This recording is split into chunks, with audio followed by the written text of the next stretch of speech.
Tập trước, mọi người vừa ăn no nê xong. Tô Thanh Nhiên đứng dậy định đi rửa bát. Di Cố vội vàng giữ cô lại. Di ơi, sáng và trưa đều là dì rửa rồi. Bát tối nay không nhiều, để con làm cho. Hôm nay con mệt cả ngày rồi. Tay còn bị phồng rộp nữa. Để Di làm nhé. Giữa lúc hai người đang đẩy qua đẩy lại, Cố Tiêu đã lặng lẽ đứng dậy, cầm bát đi vào bếp. Đại đội trưởng và dì Cố nhìn nhau, mắt đầy ngạc nhiên. Thằng nhóc lười biếng nhà mình mà lại chủ động rửa bát sao nổi. Tối đó, Tô Thanh Nhiên nhỏ nước xối thần lên tay. Những vết phồng đỏ lập tức đỡ hơn hẳn. Sáng hôm sau, khi mọi người đang ăn sáng, ngoài cửa bỗng vang lên tiếng của ba thanh niên trí thức. Mê mơ, ba người dậy sớm vậy, có chuyện gì sao? Đại đội trưởng, ba tụi con qua đây, muốn bàn với chú một chút. Có thể đổi việc khác cho tụi con không? Đúng vậy, cắt lố mệt quá. Tay tụi con đều bị phồng rộp hết rồi. Hừ, tay Tô Trí Thức cũng đầy vết phồng. Hôm qua về mệt đến mức nằm luôn ra đất. Mà cũng đâu đòi đổi việc. Mặt Từ Kiều đỏ bừng lên. Nước mắt không kìm được trào ra. Tôn Hạo và Trần Vệ Quốc lập tức luống cuống. Đại đội trưởng, nếu không được, thì đổi cho Từ Trí Thức thôi. Hai tụi con còn cố được. Thôi được. Lỡ con bé chịu không nổi thật. Lại nghĩ còn bỏ đi. Rắc rối lại to hơn. Hôm nay mấy đứa lên núi sau bẻ ngô. Tiểu Tô, con cũng đi. Tô Thanh Nhiên nghe vậy, vội gật đầu đồng ý. Vì núi sau là đường phải đi qua lâm trường. Nhìn xem, ai ngờ bẻ ngô cũng chẳng dễ hơn cắt lúa là bao.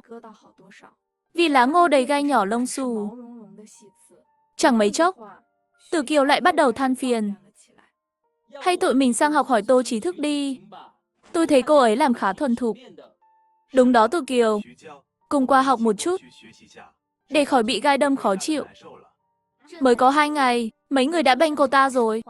Nếu sáng nay tôi không làm ầm lên, đại đội trưởng có cho tụi mình qua bẻ ngô không? Nghe vậy, hai người im lặng. Chẳng mấy chốc đã đến trưa. Nam Hành mang bữa trưa chuẩn bị sẵn đến. Từ Kiều bên cạnh thấy họ ăn ngon thế, mặt đầy vẻ không vui. Thật không công bằng.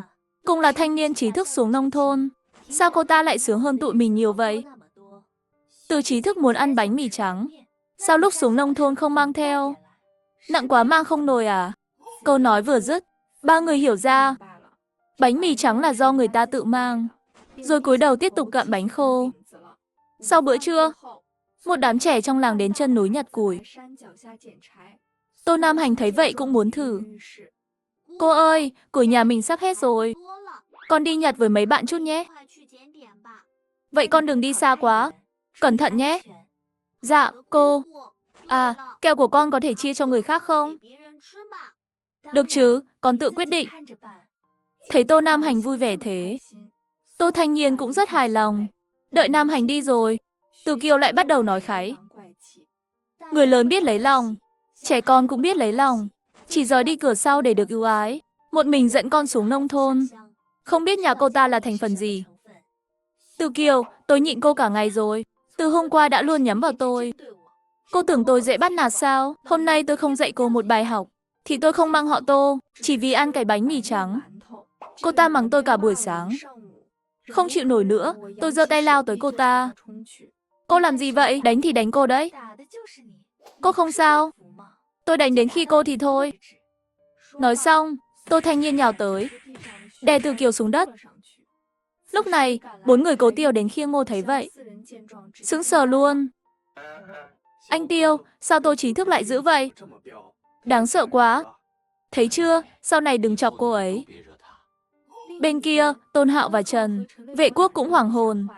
Nhìn Từ Kiều bị đè dưới đất mà chẳng làm được gì, không còn cách nào chống đỡ. Phục hồi tinh thần, hai người định kéo Tô Thanh Nhiên ra, nhưng bị Cố Tiêu giữ lại. Con gái cãi nhau tí thôi, con trai xen vào làm gì? Bên kia đang làm gì vậy?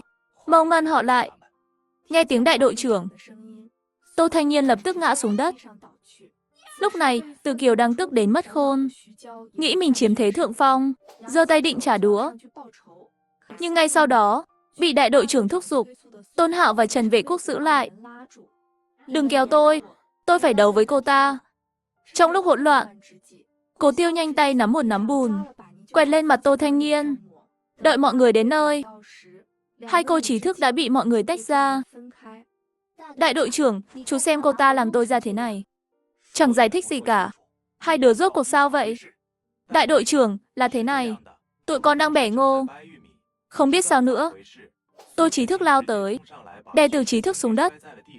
Chú xem, giờ mặt mũi đầy vết thương. Tô trí thức, chuyện này có thật không? Đại đội trưởng, con ra tay trước là thật. Nhưng Tôn trí thức nói không đúng sự thật. Ba người họ biết rõ vì sao con ra tay. Sáng nay Từ trí thức cứ gây khó dễ với con. Con ngại ảnh hưởng công việc nên không để ý. Vừa nãy cô ta lại nói này nói nọ. Con thật sự không chịu nổi nữa. Đại đội trưởng nhìn đống ngô Tô Thanh Niên bẻ, xếp đầy mặt đất, dịu giọng đi chút. Từ lúc ba người họ đến sáng nay, chú đã thấy. Họ chẳng phải người chịu khó. Tôn trí thức, xem mấy người đi. Mới bẻ được mấy bắp ngô. Cả ngày chỉ biết nói chuyện người khác. Đại đội trưởng, tụi con chỉ trò chuyện vài câu. Trong cuộc thì mê, ngoài cuộc mới rõ. 4 tụi con đến khiêng ngô. Tình cờ thấy hết mọi chuyện. Vậy mấy người nói xem rốt cuộc thế nào? Hai người đều có lúc thắng lúc thua. Vừa nãy chẳng phải mấy người cũng thấy Từ trí thức đẩy Tô trí thức ngã xuống đất sao? Tôi chẳng đụng cô ta chút nào. Kém kỹ năng thì chịu thôi, chẳng có gì để nói. Thôi được, chuyện hôm nay chú cũng hiểu đại khái. Hôm nay 4 người đều có lỗi. Mỗi người phạt 5 công điểm. Không đủ thì trừ của ngày mai. Mấy người có chịu không? Tô Thanh Niên thoải mái đồng ý. Tôn Hạo và Trần Vệ Quốc biết mình sai, vội gật đầu. Con Từ Kiều thì tức lắm, nhưng vẫn phải chấp nhận. Thấy mấy người đều nhận, đại đội trưởng quay người rời đi. Vừa nãy cảm ơn anh nhé, nếu không có anh giúp, chuyện này không xong nhanh vậy. Không sao, đây là kinh nghiệm quý báu. Tôi tích lũy hơn 20 năm qua. Lần sau gặp chuyện này, cô nhớ kỹ năng tốt không bằng diễn tốt. Tập trước, Tô Thanh Niên một trận thành danh.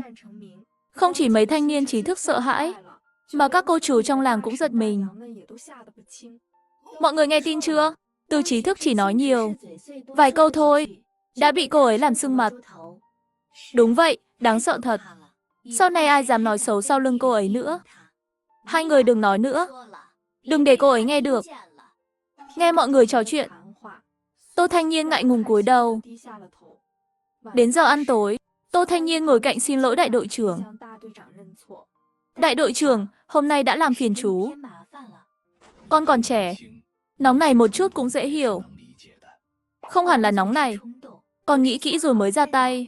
Ô, trước đây chú còn lo Tiểu Tô dẫn con nhỏ bị bắt nạt. Giờ xem ra chú lo thừa rồi. Chắc chắn rồi, cô cháu giỏi lắm mà. Con đừng học theo cô nhé. Hôm nay chơi với bạn bè thế nào? Vui lắm, tụi bạn còn rủ mai chơi tiếp. Vậy là tốt, mọi người cười nói vui vẻ kết thúc bữa tối. Trước giờ ngủ, Tô Nam Hành lén chạy sang. Cô, cháu hỏi thăm rồi. Vượt qua núi sao là thấy Lâm Trường. Con không nói gì với ai chứ? Yên tâm đi, con cẩn thận lắm. Con chỉ hỏi vù vơ trên núi có gì. Tụi bạn nói mãi rồi tự khai ra. Sau này con đừng hỏi nữa, cũng đừng lên núi. Mấy ngày này cô tranh thủ nghỉ chưa lên xem. Đợi tìm đường xong, cô sẽ tìm cơ hội qua đó. Chuyện này tuyệt đối không để ai biết. Cô yên tâm đi. Từ hôm làm Từ Kiều sưng mặt, ba người kia mấy ngày nay yên ắng hẳn. Hằng ngày đều tránh Tô Thanh Niên thật xa. Cơ hội thú vị thế này, Tô Thanh Niên sao bỏ lỡ được. Cô tranh thủ giờ nghỉ trưa, lén trèo lên núi. Khi Tô Thanh Niên đang khám phá trong rừng, một tiếng nói vang lên từ bên cạnh. Tô trí thức lên núi chơi à? Nghỉ trưa rảnh rỗi, lên ngắm cảnh chút. Cố Tiêu mím môi cười, không nói gì, chỉ ra hiệu cô đi theo. Đây là đỉnh núi. Thế nào, cảnh đẹp chứ? Rất đẹp, cảm ơn anh. Vậy tôi đi bẫy gà rừng tiếp. Cô ở đây một mình ổn chứ? Hay lát nữa tôi quay lại đón cô xuống? Không sao, tôi nhớ đường xuống. Ngắm một lúc tôi sẽ xuống. Cố Tiêu gật đầu, rồi quay người rời đi. Anh ấy vừa đi, Tô Thanh Niên lập tức quan sát kỹ. Chỉ thấy trong khe núi là dãy nhà gỗ. cùng vài căn nhà tranh thấp lè tè, nằm dưới chân núi. Kiếp trước bố nói họ ở nhà rất cũ, chắc là mấy căn nhà tranh kia. Nhưng giờ chưa đủ thời gian, đợi vài ngày nữa quay lại xem đường. Xác định hướng lâm trường xong, Tô Thanh Nhiên nhanh chóng quay về. Vừa xuống đỉnh núi, thấy Cố Tiêu đang ngồi chỗ hai người gặp lúc nãy. Ngắm cảnh xong rồi. Sao anh còn ở đây? Tôi bẫy mệt rồi. Nghỉ ngơi một chút. Đi nào, cùng xuống núi. Tối ăn gà rừng chung. Nói xong, anh dẫn cô xuống núi. Thấy anh không hỏi thêm, Tô Thanh Nhiên âm thầm thở phào. Đi mãi đến ruộng ngô, hai người mới chia tay. Qua mấy ngày thu hoạch gấp rút, lúa và ngô của đại đội cuối cùng cũng thu xong dần dần. Công việc nhẹ đi. Tô Thanh Nhiên bắt đầu tìm cơ hội gặp gia đình. Đêm hôm họp chợ, Tô Thanh Nhiên đợi nhà họ Cố ngủ say, lén lút chuồn ra ngoài. Nào ngờ gần đến núi sau, một tiếng gọi vang lên từ phía sau. Tô Thanh Nhiên giật mình chạy ngay, nhưng người phía sau đuổi theo không ngừng. Khi Tô Thanh Nhiên định giơ tay vào không gian, bóng dáng Cố Tiêu hiện ra từ bụi cây bên cạnh. Mau qua đây. Hai người nấp trong bóng tối một lúc, đợi người kia đi rồi mới thở phào. Người đó là ai? Người canh sân đập lúa. Nửa đêm không ngủ, cô chạy ra đây làm gì? Tôi nói tôi bị mộng du, anh tin không? Cô nghĩ tôi tin không? Thấy tình hình không ổn, Tô Thanh Nhiên đành đổi chủ đề. Nửa đêm anh không ngủ, ra đây làm gì? Tôi nhớ anh đi ngủ sớm lắm mà. Tôi ra đặt bẫy. Không thì mấy ngày nay cô ăn gà rừng đâu ra? Đi nào. Đi đâu? Đường đến lâm trường tôi quen. Đi theo tôi. Sao anh biết tôi muốn đến đó? Người khác nghỉ trưa chẳng muốn động, cô lại cứ lên núi. Trên núi ngoài gà rừng, chỉ có con đường dẫn đến lâm trường. Chỗ đó không dễ đi. Tôi dẫn cô qua. Có Cố Tiêu dẫn đường. Chuyến này rất suôn sẻ. Chẳng mấy chốc đã đến chân núi. Đi theo đường này là tới. Đồng chí Cố, cảm ơn anh đưa tôi tới. Đường về tôi cũng nhớ rồi. Anh cứ làm việc của anh đi. Vậy cô cẩn thận nhé. Nói xong, Tô Thanh Nhiên đi về phía nhà tranh. Khi cô đến gần, tiếng nói quen thuộc vang lên từ bên trong. Mẹ, Trần Hoa, con vừa hái ít tía tô. Con nấu xong rồi. Mẹ dậy uống bát đi. Mẹ phải gắng lên nhé. Chuyện hay thế này. Tô Thanh Nhiên lấy từ không gian những thứ đã chuẩn bị sẵn, rồi lao thẳng vào trong, vào nhà. Mọi người giật mình. Con bé này sao lại chạy đến đây? Bố, mẹ anh, chị dâu, con nhớ mọi người lắm. À mẹ sao thế này? Không sao, chỉ hơi sốt thôi. Chị dâu hiểu thuốc nhất. Chị xem trong này có thuốc gì dùng được, giúp mẹ hạ sốt trước. Anh cả, đây là đồ dùng và lương thực. Mọi người cất kỹ. Còn thiếu gì, lần sau con mang tới. Nhiên Nhiên, rốt cuộc con đến đây kiểu gì? Bố mẹ, con xuống nông thôn rồi. Ở đại đội hướng dương bên kia núi. Nghịch quá, trong thành chẳng phải đã sắp xếp cho con rồi sao? Sao con lại xuống nông thôn? Hay là con chưa kết hôn? Mê mơ. Bố đừng vội. Nghe con kể từ từ đã. Sau đó, Tô Thanh Nhiên chọn lọc kể những chuyện xảy ra sau khi xa nhau. Chỉ sợ mẹ đang bệnh, không chịu được xúc động, nên tạm giấu chuyện rắc rối nhà họ Tiêu và chuyện của Nam Hành. Bố mẹ, đừng buồn nhé. Con giờ rất mừng vì đã quyết định vậy. Thật sao? Con bé này, nói gì ngốc thế? Ngày tháng trong núi đâu dễ sống. Việc đồng áng con làm nổi không? Hi hi, con giỏi lắm. Ngày đầu xuống ruộng con được 8 công điểm luôn. Nếu con đã nghĩ kỹ rồi, bố ủng hộ con. Không còn sớm nữa, con còn phải đi đường núi. Về nhanh đi, đồ ăn này con mang theo.